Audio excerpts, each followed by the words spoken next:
বায়োএড মানে শুধু পড়াশুনো নয়, পড়াশুনোর সাথে আরও অনেক কিছু। সামনেই রবীন্দ্র জয়ন্তী।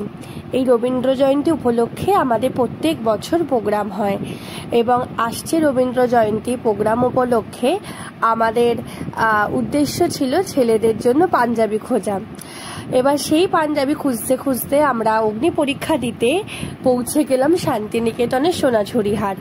জানোই যে পাঞ্জাবি শাড়ি এইসব কেনার একমাত্র ঠিকানা হচ্ছে শান্তিনিকেতনের সোনাঝুরি।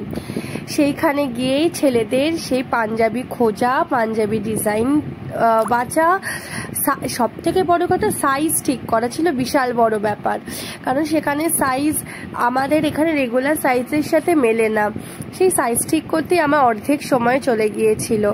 যাই হোক, এই সারা দিন এই অগ্নি পরীক্ষা দিয়ে এই গরমের ভেতরে আমরা আলটিমেটলি পাঞ্জাবি পেয়েছি এবং শেষে শকুন্তলাতে খাওয়া দাওয়া করে আমরা আবার বাড়ি ফেরার জন্য চলে এলাম বোলপুর স্টেশনে। সেই বোলপুর স্টেশনে ট্রেন আসতে যথেষ্ট দেরি। তখনই আর এক স্টুডেন্টের কাণ্ড কারখানা। সে তখন দেখছে তার এক বন্ধু সবে সবে ভাত খেয়ে ভাত ঘুম দিচ্ছে এবং সে হয়ে গেল ভিডিও। বন্ধুর মধ্যে ভিডিও করতে কে আর ছাড়ে, ব্ল্যাকমেল করার জন্য ভিডিও হয়ে গেল।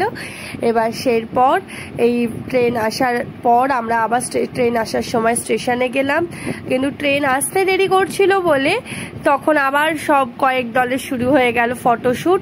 সুন্দর আলো পেয়ে, সুন্দর ডেকোরেশন পেয়ে কেই বা ফটোশ্যুট করতে ছাড়ে, তখন এনারা হয়ে গেলেন সব মডেল। ফটোশ্যুট চলছে, তারপর ট্রেন এলো, ট্রেনে করে আমরা বাড়ি ফিরলাম। নিয়ে আলটিমেটলি এতগুলো পাঞ্জাবি কেনা হলো। 11ই মে অনুষ্ঠান। দেখা হচ্ছে সবার সাথে।